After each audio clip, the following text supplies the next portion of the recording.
Saudara, aksi penjambretan tak sengaja diabadikan seorang fotografer Roni Asnan.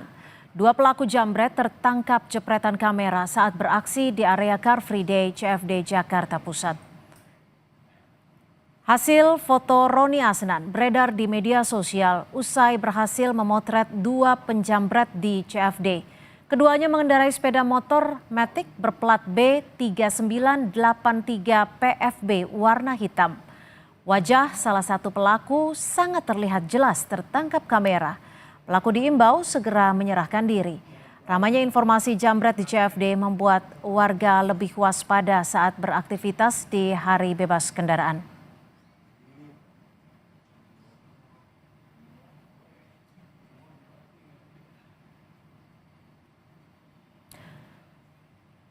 Polsek Metro Tanah Abang menyebut korban penjambretan sudah melaporkan kasusnya ke polisi. Menurut polisi, peristiwa itu terjadi saat korban sedang berhenti bersepeda untuk membalas chat di Jalan Sudirman, Jakarta Pusat.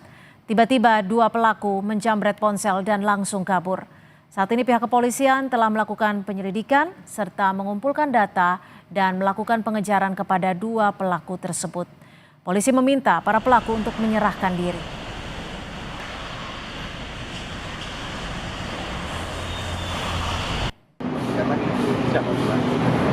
Kemudian dari hasil patroli cyber tersebut kami berhasil mengidentifikasi korban.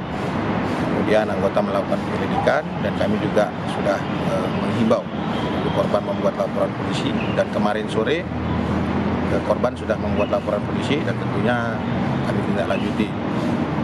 Demikian. Yang dijambret itu apa, Bang? Untuk kejadian kemarin, jadi korban dijambret itu handphone ya, satu handphone. Jadi pada saat dia sedang berlari dengan orang tuanya, kemudian korban ini beristirahat sejenak, kemudian mengeluarkan handphone untuk membalas chat. Kemudian dari belakang secara tidak sadar ada dua orang yang menggunakan sepeda motor kemudian mengambil handphone korban saat korban ini menggunakan handphonenya. Nah, ini kan dari identifikasi wajah pelaku ini pemain lama atau gimana, Bang?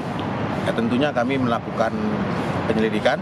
Yang kami juga melakukan penyelidikan mulai dari identitas ya kendaraan yang digunakan oleh pelaku, kemudian juga kami melakukan penyelidikan mengidentifikasi dari foto yang berhasil ditangkap oleh seorang fotografer, kemudian kami analisa dan tentunya saat ini anggota sedang melakukan pengejaran terhadap pelaku.